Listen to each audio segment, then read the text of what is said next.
Welcome to today's ToxTime presentation.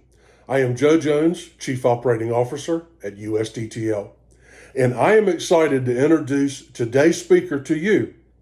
Greg Cox, founder of the Impact Foundry, is a valuable consultant for USDTL. He has helped our team and me personally grow with his valuable insight, fun presentations, and his sales coaching strategies. Greg has over 40 years of experience in helping leaders building their skills and grow their businesses. In today's presentation, Greg will discuss his proven strategies on building relationships that we hope will help you grow your businesses and relationships with your clients and colleagues. So without further ado, Greg, take it away. Thank you, Joe. It's great to be here on ToxTime today with everybody. I've worked with USDTL for many, many years, and today I get the privilege of working with you. So that's very exciting, and I'm hoping that you will find what we talk about today to be actionable for your business. This is truly a workshop. We're going to get to work, and I think you're going to find what we talk about super relevant. As Joe said, I'm Greg Cox. I'm the founder and CEO of the Impact Foundry, and we're a company that leverages the strengths and potential in people and situations to improve results. And so that's what we're going to be going straight at today, is improving our results. And the title is 7 Ways to Build Your Business Through Strong Relationships. Relationships are the oxygen of your business. So I thought we'd start off with a few poll questions that will just get us grounded in the importance of relationships. So the first poll question is, how important do you think strong relationships and having influence is in building your business? Do you think that's absolutely critical? Is it important? Somewhat important? Not all that important, because it's all about price, right? And not sure. Go ahead and, hey, play along. Let's go ahead. Check a box. This is going to be participative to somewhat of an extent. So go ahead. We'd like to hear from everybody so we get a good feel for, what could be a little bit of an obvious question, but it's going to underscore why we're here and why it's important to take an hour of our day. All right, so give you another few seconds here, and then we will post the results. All right, counting it down. All right, let's post those results. All right, so we have a very engaged crowd here, absolutely critical and a lot of important, so that's terrific. Okay, so we'll get a little deeper now in our next poll question. So developing business and growing your revenue is not easy, okay? So I think everybody would agree we don't need a poll question to find the answer to that. So the next poll question is, what's your greatest challenge when it comes to building strong relationships and having influence and getting the financial results that you're looking for? Is it that you don't have enough time? Your customers don't have enough time.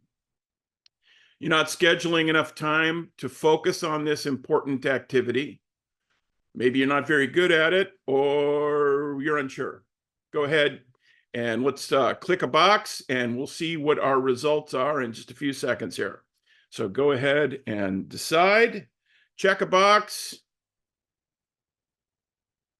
and we are going to get our results in about 10 seconds. Go ahead and check a box if you haven't yet. All right, what results did we get? All right, we got a little bit of a mixed thing. Don't have enough time. And then, what we might find after this is that, boy, I got to schedule some time. I got to maybe cancel something else. My customers don't have enough time. Not scheduling enough time to focus on this. That's a good response for that question. And in fact, we're going to get a little specific on what exactly you ought to be scheduling time to do today. Not very good at it. That's okay. There's a lot of people that fall in that category if they're really honest. So we're going to get, again, specific on what exactly it is that you can do to work on this important skill set. And I'm not sure. Okay. And we'll take care of you today too. So this, it's a good day to be here.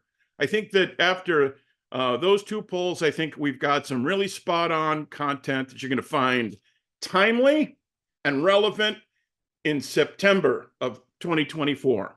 So let's get at it. I'd like to start with story if I can. I love this story. If you've ever heard me speak, I tell this story all the time. And the story kind of goes like this. There's this young man, and he decides that his calling is to be a lumberjack. So he sells everything he owns, and he heads to the forest area, and he goes to this trailer where there's this foreman, and he says, "Hey, how you doing? I want to be a lumberjack. Hire me, hire me, hire me." And they're having a hiring freeze, but this kid's so enthusiastic. He says, "Okay, kid, here you go.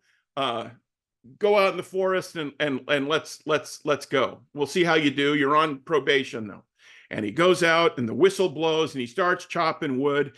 And he chops, I mean, he is going to town on these trees. And at the end of the day, he's got 25 trees down. And everybody says to him, "Hey, have you been a lumberjack before? You're really good at this." He's like, "Yeah, this is my dream and I'm pretty good. I'm like the best lumberjack in the whole forest." And the next day he starts again and he's thinking, "Now I'm really going to show him because I got my technique down yesterday. It was going good, I got to say." And all day long, chop, chop, chop. He's chopping down the trees. And at the end of the day, he's got 11 trees down. 11 trees. It's going backwards. He gets a little ticked off. He kicks a little gravel up going out of the parking lot. He's, "Man, can't believe it. I'm coming back tomorrow. I'm coming roaring back. I'll show them." So he gets out there the next morning. He's chopping down trees all day long. End of the day, whistle goes off. His hands are bleeding. His back is sore. And he's got 5 trees down. 5. 25, 11, and 5, if you're keeping track. And he is discouraged. And he walks into that foreman's office. He puts his axe down on the foreman's desk. He says, "Sorry, I quit. This is brutal. I hate this job. I wanted to be a lumberjack. I thought I did anyway, and I'm not any good, so I'm leaving. And don't try to talk me out of it because I'm leaving." And he turns around to walk out the door, and the foreman stands up and picks up the axe and says, "Is this your axe?" And he says, "Yeah." He goes, "Huh." And he runs his thumb across the blade. He says, "That's the dullest axe that I have ever seen. Didn't you take any time to sharpen your axe, my friend?" No. "Well, why not?"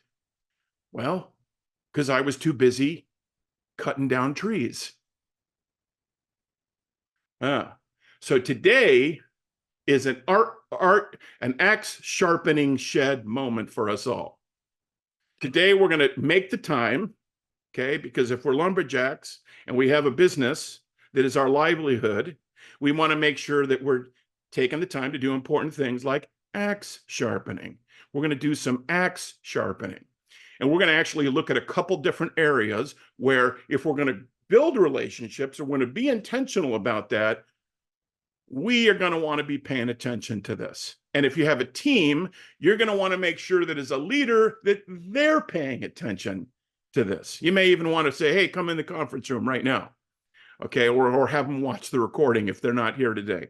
But whether you're doing it yourself or you have a business that has people doing this, these are the things we better have a sharp axe on. Yeah, these are the 7 ways we're going to get to. And here are some benefits for the taken today. This is a benefit. If you'll do this, these things that we're talking about, you take this and run with some of these things, here are the benefits. You're going to increase your impact. You're going to leverage meaningful connections to amplify your reach. You're going to enhance your influence. You'll build trust that translates into powerful partnerships, more revenue, retaining clients, long-term, getting referrals, all this. You'll achieve better business results. You'll turn relationships into tangible, countable, spendable growth, right? And you'll foster greater loyalty.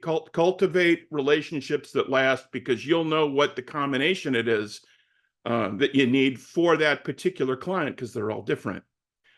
You'll boost collaboration, you'll synergize your team, you'll even get your customers collaborating with you when you do the things that we're going to be talking about. Okay, so there's 7 ways to boost your business through strong relationships. We've got 7 that we're going to take, and they're all important.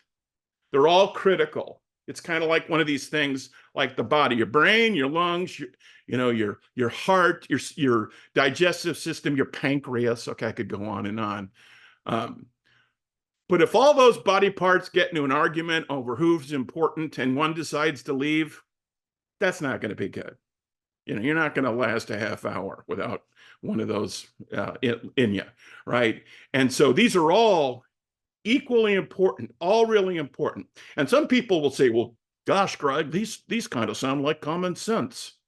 Well, guess what? When you do what I've done for the last 30 years, you realize that common sense, it's not that common. Okay? And knowing and doing are 2 different things. So this is about doing. These are 7 things that you got to do, not 7 things you got to know, because that's a different thing. 7 ways to build your business that you have to do. Okay, this is a workshop today for doers. Okay, and so let's take a look at what those 7 things are. And if you haven't already found the handout that's in the chat, go ahead and download that. You can take notes too and transfer them to the handout later. That's just there so that it enhances your experience and hopefully gets you to take an action on one of these 7 items, because that's where we get impact. Okay, and so take a little bit of an inventory. Be honest, be transparent with yourself. Jot down some notes through this. As how well do you do? If you don't know what you don't know what to do, this is going to be, oh, okay, well, note to self. And if you're not having the time, okay, well, make the time. These are the things we're going to think about as we go through this. 7 ways. Okay, let's start with number 1. Okay, the first thing that you want to do if you're going to go into the market and start to talk to customers, or you're going to get kind of the conversation with your team to get out and develop business, first thing you want to do is start with yourself. We got to be able to lead from the inside out. All right. It's not do as I say, not as I do. Okay, we got to show people the way. Okay, and then we can delegate some of these things, but we got to be able to walk our talk and do it. Look in the mirror. Start with yourself. Are you doing the things? Do you have the behavior and the attitude that you need to have a thriving business? Okay, what needs to change? Okay, work on that. Okay, start with yourself. Lead from the inside out. Lead by example. Show people the way. That's kind of a simple thing. Common sense. Common sense is not that common. This is one of the things that coaching leaders for the last 30 years, people miss. Okay, they got to start with themselves. Start by looking in the mirror and be the change, as Gandhi says, be the change we want to see in the world. Lead by example. Make sure that in your business that you're setting the pace. You're not just telling everybody, hey, go do this, this, and this, and then hitting the golf course, right? And let's start with ourselves. Let's model what we want. That's number 1. All right, let's get into number 2. We need to make sure that we are connecting with other people. Okay, that seems kind of obvious. Okay, but we got to get out from behind our desk. And we got to get to, it might be a conference or a chamber meeting or, whatever, okay, wherever the watering holes are that you go to find people to talk to about doing business. And we need to connect.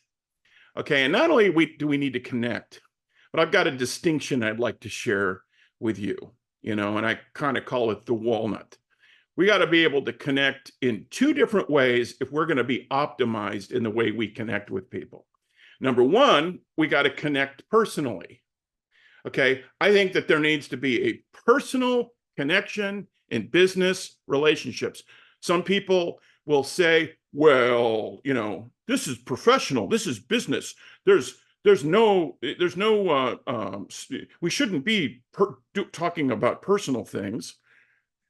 Nonsense. If you don't connect personally with your customers, you're going to lose a lot. Okay, it's going to be painful. You're going to be completely under where you could possibly be. We also, though, need to connect professionally. Okay, we need to connect professionally in that people say after talking to us, boy, I need to hang out with this person. This person could be good for my business.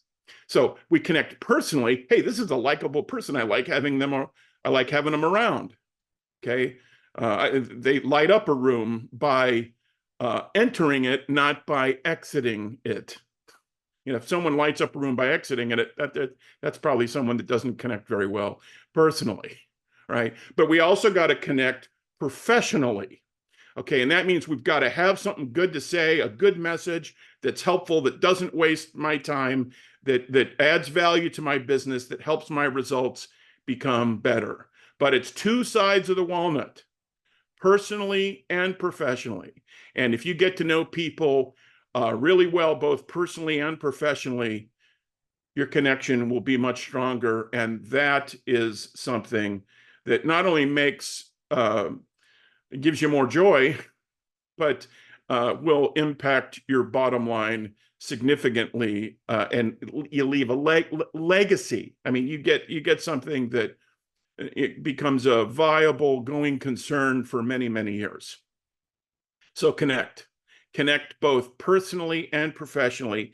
And if you struggle with that, let's make an effort to get better, maybe at one or the other. Either know a little more that you can talk about, or take the time to get to know someone a little bit more personally. All right, that's the walnut. The third idea is to focus on others. A lot of times, people that are in sales, this is not a very nice expression, but they show up and throw up. Okay, thank you very much. You might as well. Okay, and this is people that it's like they're narcissists or something. They talk about themselves, they talk about their business. Well, I've got an elevator speech. Here it is. Okay, but no one gives a crap about your elevator speech. Okay, they don't care how much you know until they know how much you care, is what Teddy Roosevelt said. All right, so we need to make a effort to focus on others, and that'll also get us out from behind our desk. All right, and this means that we need to be curious. Okay, we need to want to understand our customers, people that could be bringing business to us. We want to be curious about them, curious about their business. How can we help? Okay, we need to be focused on their interests rather than trying to get them interested in our interests. Like, hey, give me some money, give me some revenue. Let's do business. Yay. Right? Let's figure out how we can help them first. Okay, let's focus on what they've got going on. Let's focus on them. Right? We can't really have empathy unless we focus on them first. Next, be genuine and sincere about it. Okay, most people can spot a fake.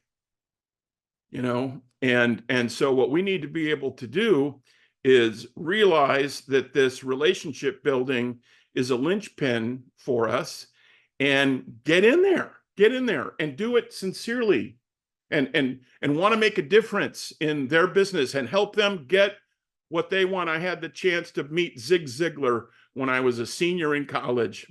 I was at a Chicago television station, and I met him in the hallway, and I knew who he was because I'd read one of his books as a senior in college. And I said, Zig, can you give me a piece of information? Can you give me a tip? Can you give me something to help me be successful? And he said, well, Greg, and he called me by my name, right? He said, well, Greg, you'll get what you want when you help other people get what they want. And I was like, oh, write that down. Boy, that's good. Thanks, Zig. That's great that's great advice. And of course, I read many of his books since, and he put that in like every one of his books. He was famous for saying that. But hey, you get more, you get what you want when you help other people get what they want. Focus on them. Get your team to focus on others. It's game changing. Number 4, the good Lord gave us all 2 ears and 1 mouth, and you'd never know it with some people, right? We don't listen very well. You can see that. You can turn on the news and you can see, boy, they're not listening very well. But we want to listen, and we want to listen to understand. That's a high level of listening, and we have to be intentional about that. If you look at a listening staircase here, if you want to listen for impact, listen to change, listen to make a difference, there's a couple levels. At the bottom, you tune out. Okay, you purposefully ignore. Maybe your coworkers are making a bunch of noise, or you're driving one of your kids to the movie theater and they're all, making a bunch of noise, whatever, you kind of tune out. The next level, okay, is kind of fake. And people have become absolutely world-class at fake listening with our Teams calls, virtual meetings. You just kind of look at the screen and you nod your head and you can fake it, but you're really thinking, oh, I wonder what I'm going to go get at Walgreens after this, or, oh, I wonder, what's on TV. I wonder if I can open up a window and just pretend like I'm still looking at the camera. Fake listening, fake. Next level, it's kind of in and out. This happens sometimes when I'm at church. I'll be like looking up and imagining like swinging on the chandeliers, or like, I wonder if I could jump off the balcony and grab that chandelier. I'll be like daydreaming. All of a sudden, my pastor will tell a story, reels me in, and now I'm paying attention again. It's in and it's out, and it's in and out. Some of us can probably relate to that from a listening standpoint. All right. A lot of people, they listen to respond. And this is when they start making the face that they want to talk, and a lot of interrupting. They're listening to respond. And sometimes you can tell in their response that they didn't really listen to what you said, because they were absorbed in putting their thoughts together and coming up with their rebuttal. And so nobody listens really well that's looking to respond, because you're self-centered with what your brain is occupying your brain at the moment. You're thinking about what you're going to say, not what they're saying. Okay, then there's another level that is conscientious. Okay, this you might even take notes. You might even pass a test after the conversation, like, well, what color was the car? Well, the car was red. And what movie did they see? Oh, Bridge Over River Kwai. Okay, you might even have some pretty good detail of what got said in the conversation. All right, that's conscientious. The problem is with conscientious listening is that we're down in our notes. Sometimes we're trying to get all the details down, and we're missing the big picture. We're missing the nonverbal body language. And it's only when we're really paying attention to everything that is being said and not said that we're listening to understand. And that's an absolute game changer. And I think that listening to understand is under siege in our world, our country. I think people, a lot of times, what happens when they say they're listening, this is what people see. This is the big problem, right? You see this? They get this phone. These phones are playing havoc on listening to understand, because you're not listening to understand if you're looking at little ESPN notifications and all the other crap that comes across our phone. And even if you say, I'm listening, as you look at your phone, you're not to understand. You might be listening to response. Oh, that's fine. That's fine. Okay, whatever. It's just not, it's not really fully engaged listening. And we have to discipline ourselves for this, my friends. This is not easy. You know, we kind of live in an ADD world where there's just all kinds of stuff going on, and you know, we need to focus and listen, because there's gold in some of the insights that we will gain if we are listening to understand. And if we listen to understand, we'll be able to continue in the conversation in a way that sends messages to the other person that they have been heard and that we understand, and that anything else we say is going to be much more relevant and timely. And it's on the heels of some real intentional listening. Let's listen up. All right, the next idea. We're going to go take a trip in our time machine. And depending on what generation you are, that might be a DeLorean. That might be, if you're a little older, kind of a red cushion, cool machine that has a big spinning wheel behind it. Or if you're, more recent to the workplace, it's a hot tub. All right, but a time machine. Let's go back to the time of Socrates. You'll find that under Socrates in the dictionary. Bill and Ted's Excellent Adventure, anyway, movie reference. All right, but take a tip from Socrates and the Socratic method, okay, where he realized that questions are the answer, okay, and rather than talking on the heels of our listening, let's ask questions. In fact, one of the ways to even get better listening is to ask more questions, because those go together. You want to get some really good listening in, ask better questions. Questions are the answer. So let's take a look at how we might roll a little bit like Socrates. He's giving us the thumbs up. He's digging this. Questions are the answer. And let's ask better questions, okay? And so, if you don't know, what a good question looks like, or you think you need to go to the sharpening shed on your questioning, then these next couple slides are going to really be helpful to you. All right, because there's different kinds of questions. So like the first kind of question that we want to ask, and a lot of people, this is kind of the main kind of question they ask, current situation questions. How many do you do? What's going on? Questions that focus on what currently is. All right, what is the deal right now? Okay, and some examples of that are, what are you currently using? What's going on? How you set up? How has the performance been? What's your current turnaround time?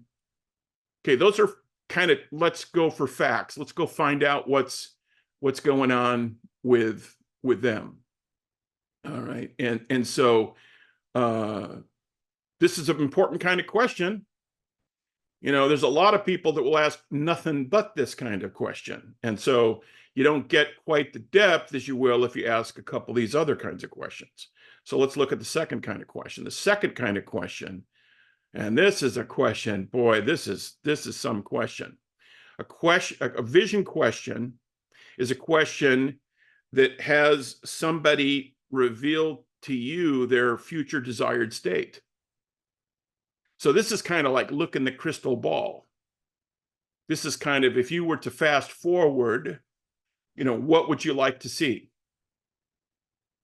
You got to get them looking ahead, not what's true now, but what they hope is true soon.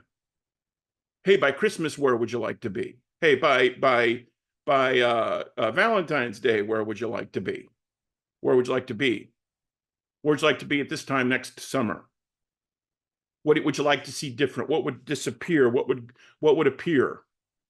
So you have here a couple of good ones. How would you like to see things improve? What might a giant leap look like?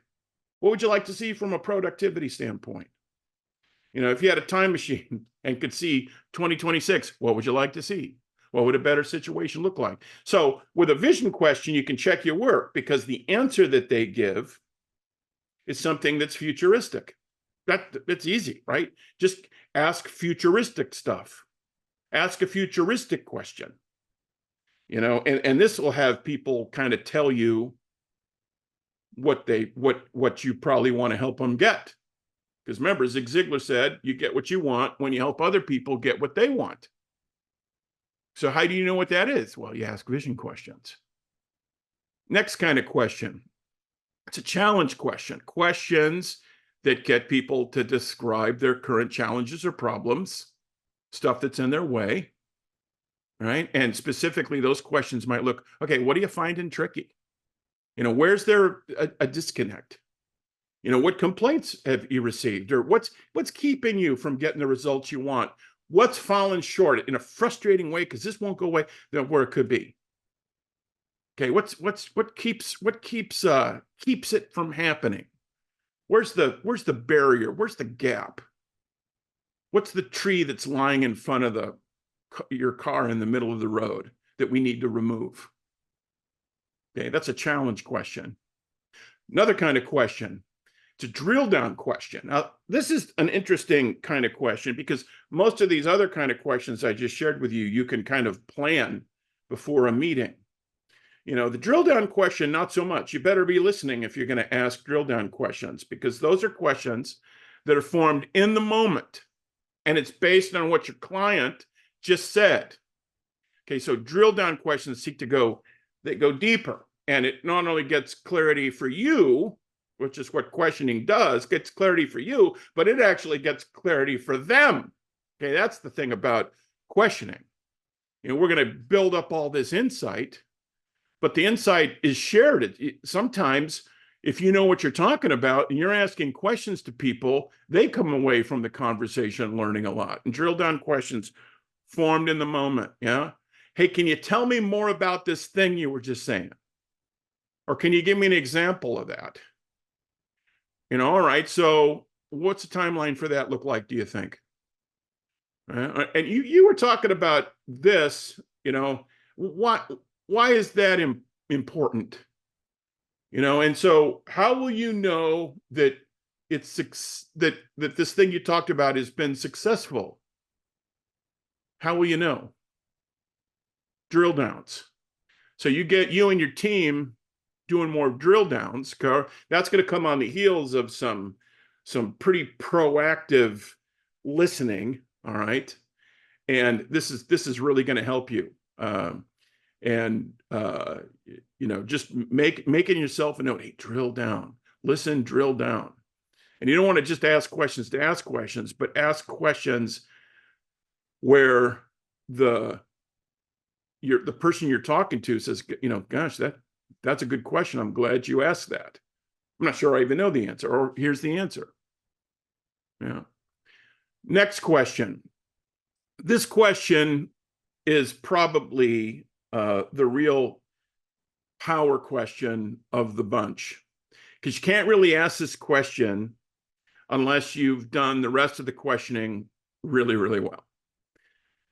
And the future benefit question are questions that get the buyer, your customer, to describe the benefits of reaching the desired future state, which also came out in your questioning. It also came out in your vision question. So you'd like to see it be like this and okay, so if you get there, what's that going to mean to you? How cool will that be? What will it mean to your organization if you can resolve this? How great is that going to be to have done? I mean, what are you most looking forward to having that out of the way? How's this going to rock your world? How's this going to knock your socks off? How will this impact your clients? Okay. And what do you think the impact of this will be, for your organization? Short term, long term, mid range? Yeah. Future benefit questions. Questions are the answer, And that's a 1-2 punch, that listening with the questioning, because those kind of have to come, together. They need to be working off of each other, and that is exciting when that happens. Next, number 6, control what you can control. Here, one of the things that when I talk to business owners, and I do that pretty much every day for the last 30 years, I'm, you know, you have to be able to understand there's some things that are out of your control, and everybody's going to have bad days, and there's going to be stuff that's just tough. It's just whatever. And you go home, you go to bed, you get up and do it again. And and you just have to deal with it. Anything worth doing is uphill, and it's hard, sometimes. It's not easy. And we got to be able to control what we can control, and realizing the difference between what we can control and what we can't control. There's some really profound things that can happen. There are some things that are in our control, and we better control those when it comes to this relationship building. So let's talk about what we can control. We can control knowing who we're going to call. The USDTL team gets very specific about this. They take it very seriously. You probably hear from them, hopefully, every once in a while, right? And that's because we get very specific on who we're going to call, and what are we gonna bring to them? How are we going to bring value to them? It's kind of like the Ghostbusters list, we call it. Who are you going to call? And having that list the day before you make those calls can be super powerful. But you can control that. You can put together a list. I'm calling these people. You can also control how many calls you make. And I'm a big believer in this. I work with a lot of teams on getting this figured out. Okay, how many calls do we need to make before we call that a good day?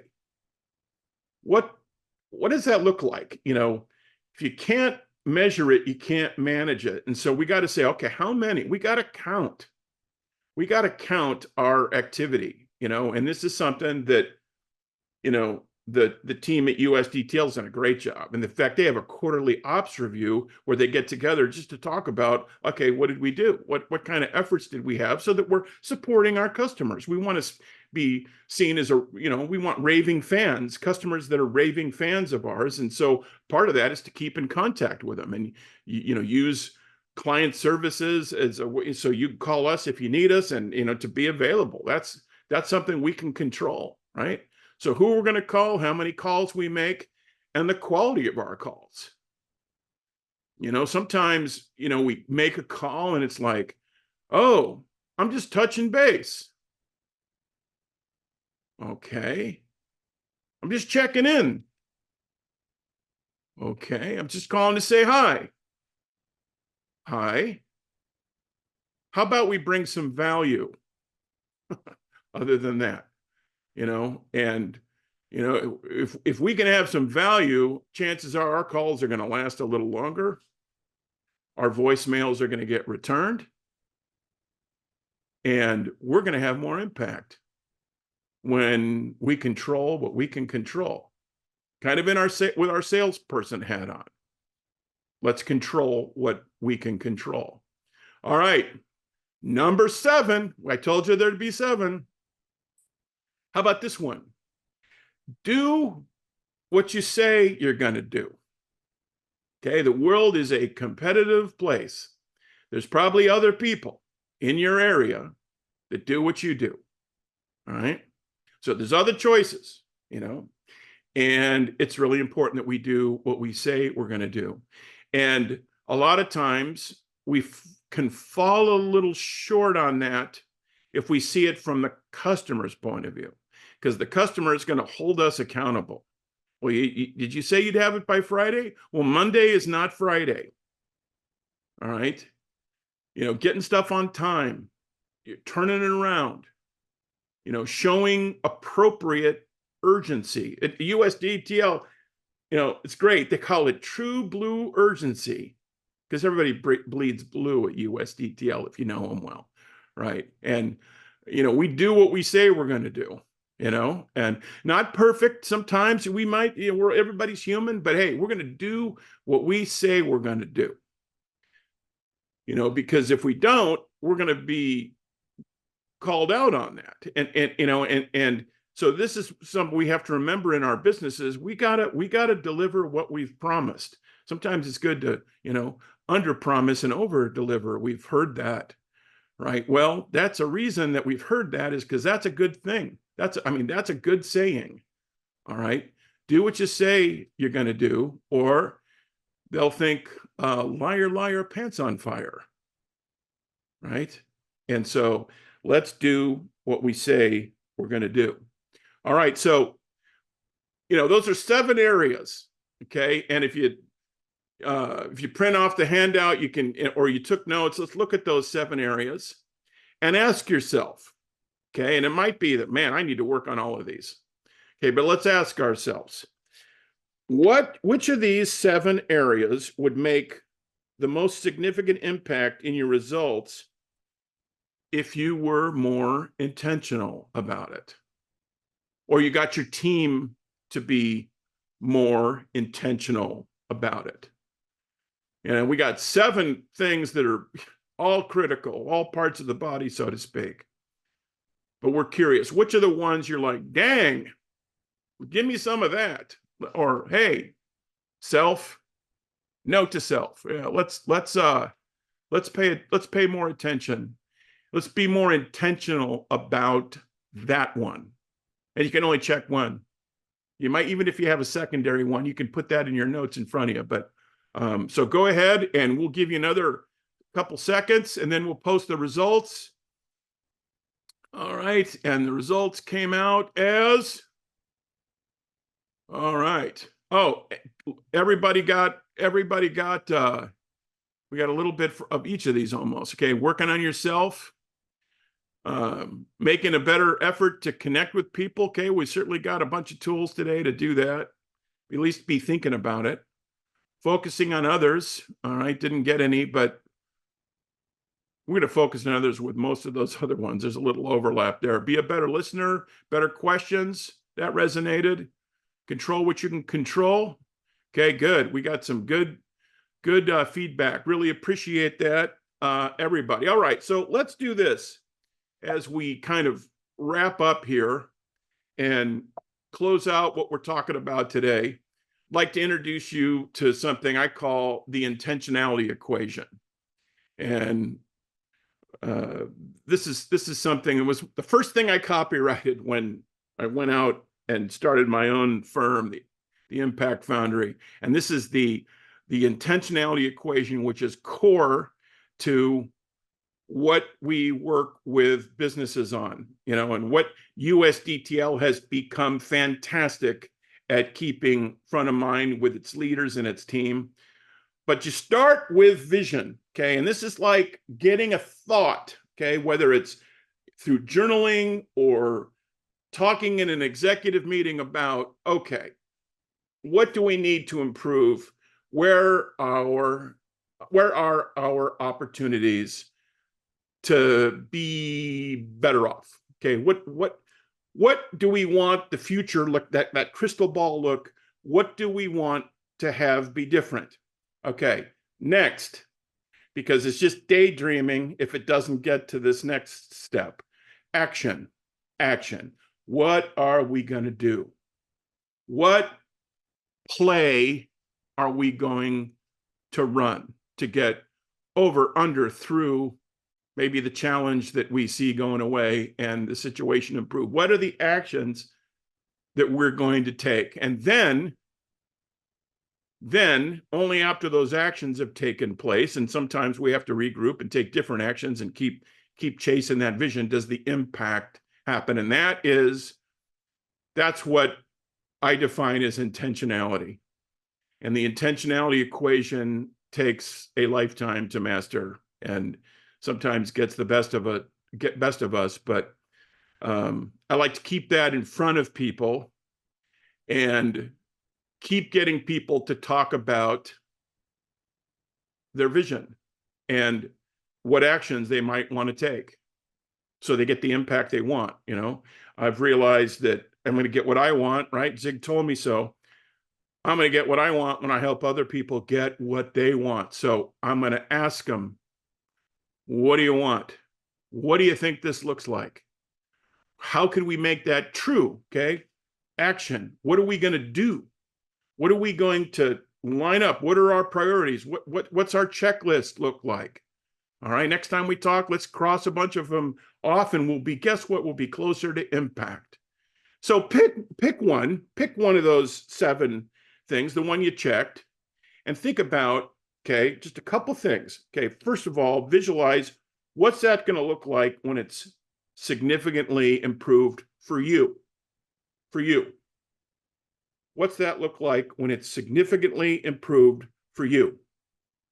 Okay, what are you going to do today, tomorrow?